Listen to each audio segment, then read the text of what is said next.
guys get the water. That's kind of like water.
1 minute warning.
Good afternoon.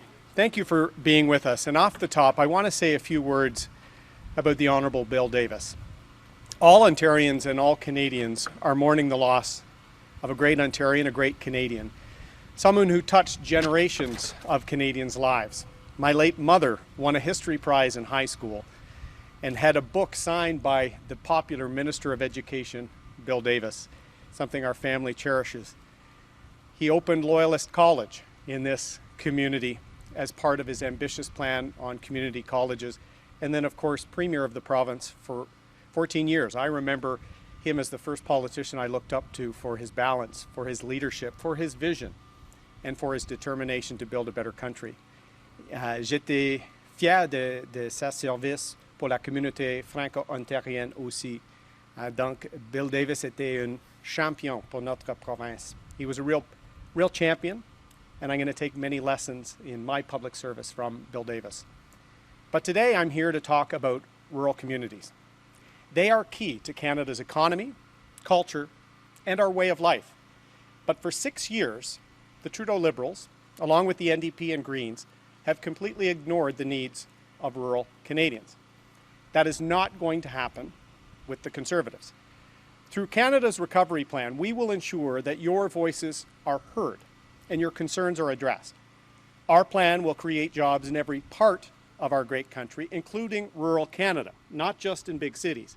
We will get Canadians back to work, and we will restore hope. Notre plan va créer des emplois dans les communautés rurales, pas seulement dans les grands centres urbains. On va remettre les Canadiens au travail et rétablir l'espoir. Our plan starts with broadband. We will connect all of Canada to high-speed internet by 2025. As the last year has made abundantly clear to families, to small businesses, to communities, high-speed internet is essential for Canadians to learn, to work, and to connect with loved ones. D'ici 2025, on va connecter tout le Canada à Internet haute vitesse. Comme la dernière année l'a bien montré, une connexion Internet haute vitesse est essentielle pour l'enseignement, le travail à domicile et pour communiquer. Justin Trudeau's current federal target is universal high-speed internet by 2030. Canadians cannot wait 9 years. They deserve action now. Ontario and Quebec have moved ahead on their own. They're tired of waiting. Too many Canadians still lack adequate internet access. We will put a stop to the endless delays, bureaucracy, and we will become a true partner to the provinces, delivering broadband across the country. On va mettre fin au retard. On va devenir un partenaire des provinces. Et on va offrir un accès à l'Internet haute vitesse partout au pays. We'll speed up the spectrum auction process to get more spectrum into use and apply use it or lose it provisions to ensure that spectrum is developed, particularly in rural parts of our country. I believe that all Canadians, in rural Canada just as much as in our larger cities, deserve access to high-speed internet so that they can connect to the world. Canada's Conservatives will make this a reality. And that's just the beginning of our plan for rural Canada. We will appoint a Minister of Rural Affairs to Cabinet who will ensure that Canadians living outside the big cities have a voice at the table. We will set aside a portion of federal infrastructure funds so that they can be targeted specifically for projects in rural areas. On va nommer un ministre des Affaires rurales au cabinet. On va s'assurer que les Canadiens des communautés rurales ont une voix à la table des décisions. On va aussi réserver des fonds pour des projets d'infrastructure dans les communautés rurales. We will ensure that Canada's tourism strategy supports rural tourism and encourages Canadians and visitors from around the world to explore remote parts of the country, including hidden gems in Canada, like Prince Edward County, like Quinte. These are gems we need to share. Local and regional media are also key to keeping rural communities connected. Thanks to some with us today. We will significantly reduce the amount the Liberal government spends on advertising with big foreign tech companies like Twitter, and instead direct federal ad dollars to Canadian media. And we have a plan to tackle rural crime.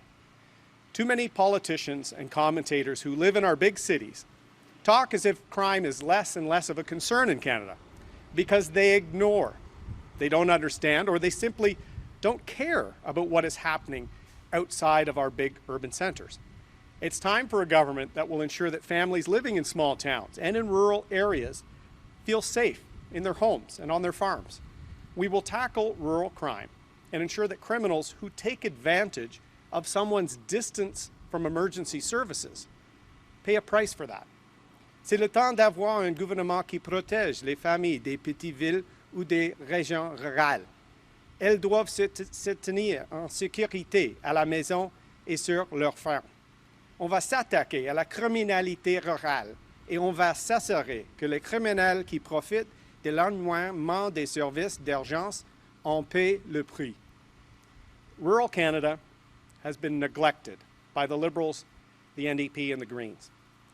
With Canada's Conservatives, help is on the way.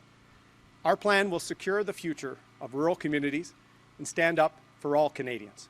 We will secure the future. Thank you. Merci beaucoup.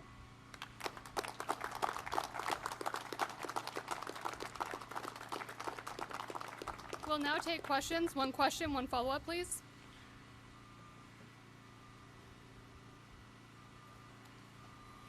The mic is just on the right. No.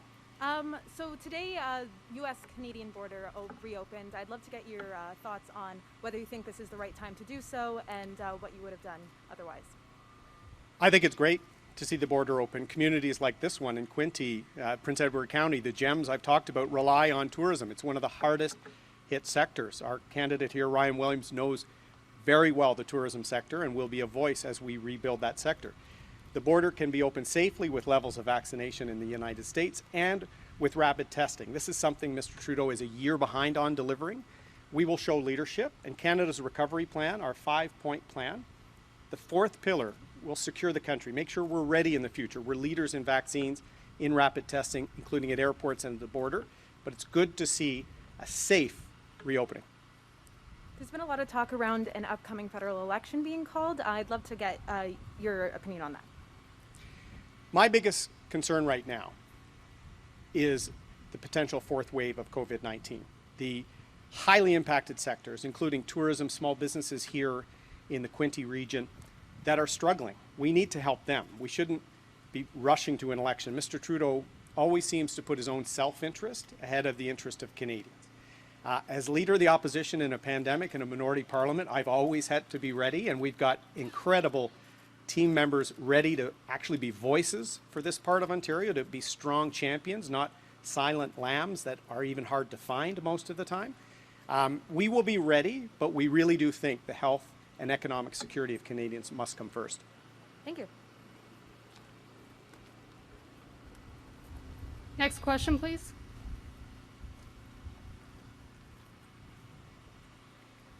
Erin, welcome. I wanted to ask a question about budgeting for the armed forces, because I know that's near and dear to your heart. And I know that we're not meeting anything like our 2% of GDP commitment to our NATO allies. Would you address this in your first term? Do you think it's time?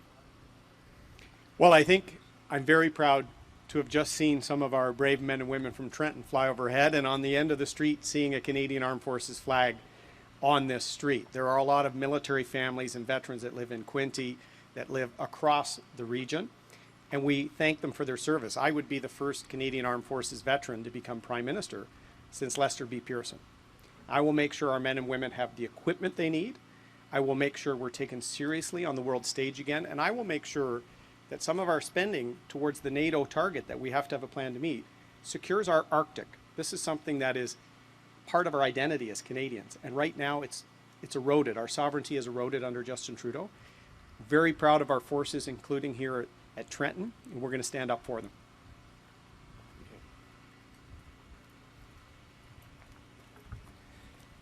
Mr. O'Toole, what is your reaction to today's report on climate change, with the UN Secretary General saying it should be a death knell for fossil fuels and coal? And if you could answer in English and French, please. Thank you. Sure. Climate change is a very important and urgent threat facing our country and facing the world, and it's important to our team, not just as members of parliament or members of parliament to be, but as parents. I talk to my 15-year-old daughter Molly about climate change all the time. That's why in April we launched the most ambitious environmental climate change plan ever before an election. We will meet our Paris targets, we will reduce emissions, but we will also get people working. We'll have an economic recovery that our 5-point Canada Recovery Plan will drive. We can do both. We need to secure our economic future to also make sure we make our commitments on emission reduction. And we will deliver, and I invite Canadians to check out our plan. We've modeled it, and it's third-party verified. Mr. Trudeau has never made a commitment. He's very good at announcements. That's his specialty. He's very poor at delivering. Le changement climatique est primordial pour notre société. C'est important pour moi comme chef de l'opposition, mais aussi comme un père de famille. C'est pourquoi en avril, on a lancé une plateforme politique sur le changement climatique. On va atteindre les cibles de Paris, mais sans une diminution des emplois et des opportunités pour les Canadiens et Canadiennes. Après la pandémie, on doit avoir une relance économique tout en réduisant les émissions de gaz à effet de serre.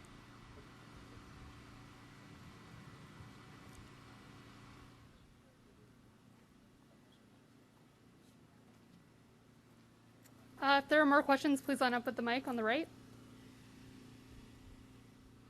Thank you.